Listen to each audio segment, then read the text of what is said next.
Është një përgjegjësi e madhe për ne, sepse, siç e kemi thënë edhe në takime të tjera, njeriu ka përgjegjësi për veten e tij, për atë që kryen, përgjegjësi ndaj tjerëve atyre që zgjedhin dhe një mision.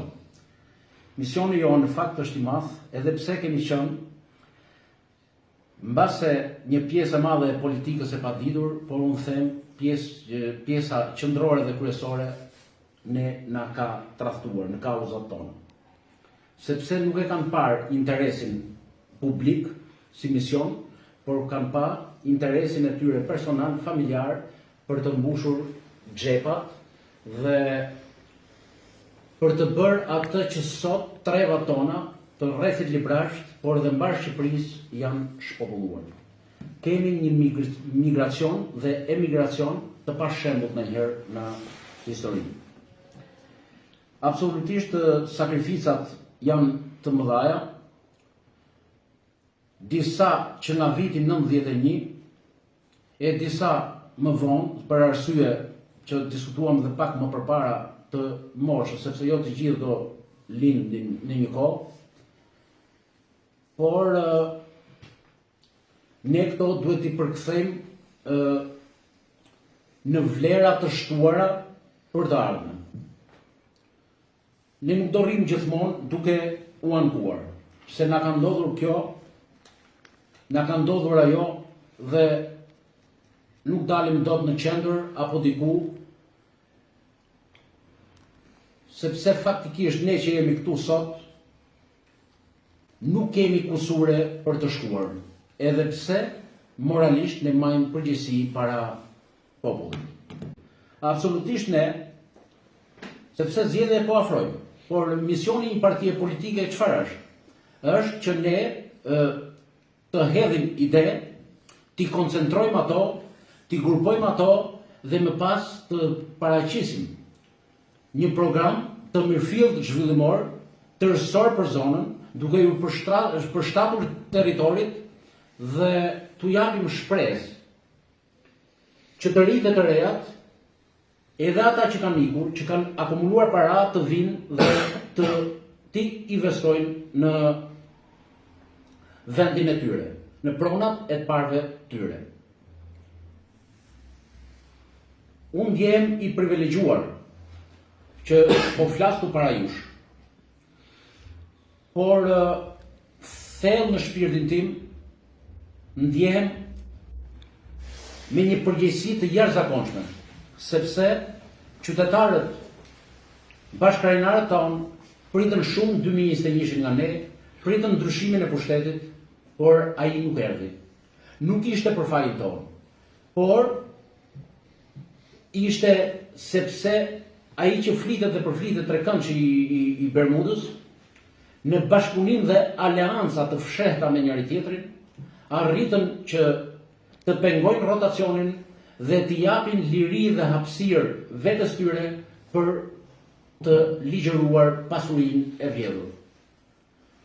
Ne po ta shikojmë me vëmendje sot, nuk ka më si të diskutosh të majtë të djathtë, por unë mendoj që sot do të jetë aleanca me Spakun kundër hajdutëve dhe pjesa represive që e ka çuar këtë vend këtu ku jemi.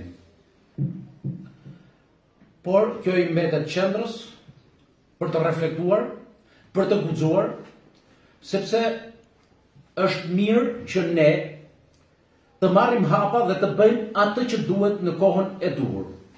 Më mirë të guxojmë sot se sa na anatemojnë brezat e ardhshëm. Se sa ata thonë të parët tanë që në frikacavë dhe nuk bën atë që duhet në momentin e duhur.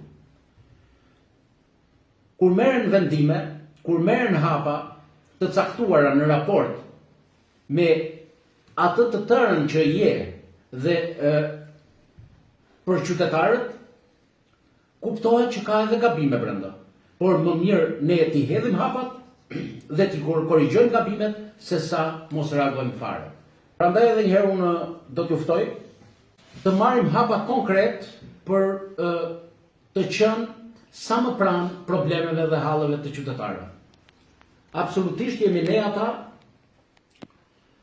që me kurajon ton, me mbështetjen e njëri tjetrit, me potencialin intelektual, më falni, të bëjmë, s'mund të themi mrekulli, por të hedhim bazat për të ardhmen, duke mirë kuptuar veten tonë dhe situatën e të sotmesh. Edhe njëherë unë ju falenderoj nga zemra që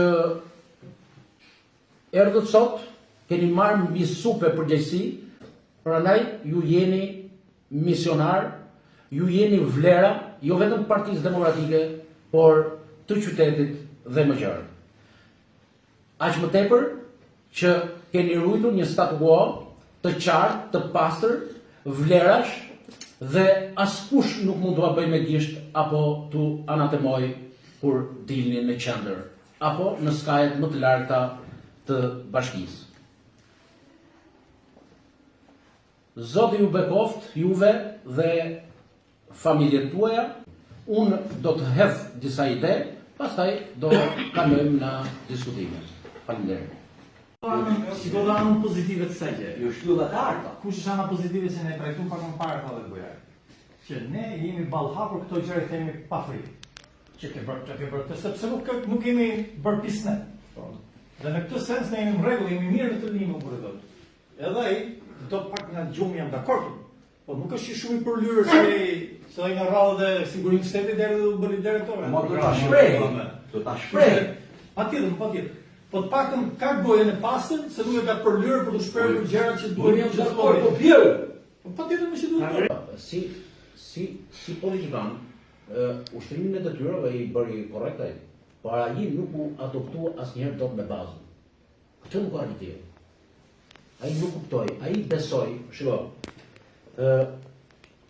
Unë, si kryetari i DEL, për shkak kishte një problem në Kostenj, me marr shembull. Një problem, kryetari i seksionit nuk shkonte me sekretarin e seksionit. Por kishte probleme me njëri tjetrin. Viti njëri versioni vet, njëri versioni vet. Edhe unë pa ashtu fare, domethënë, shkoja çështjen e vërtetoja në vend. Bëja edhe punë tjetër, s'është bërë rruga, s'është bërë kanali Vatikanit, domethënë, ulesha me ata dhe kuptoja vërtetën.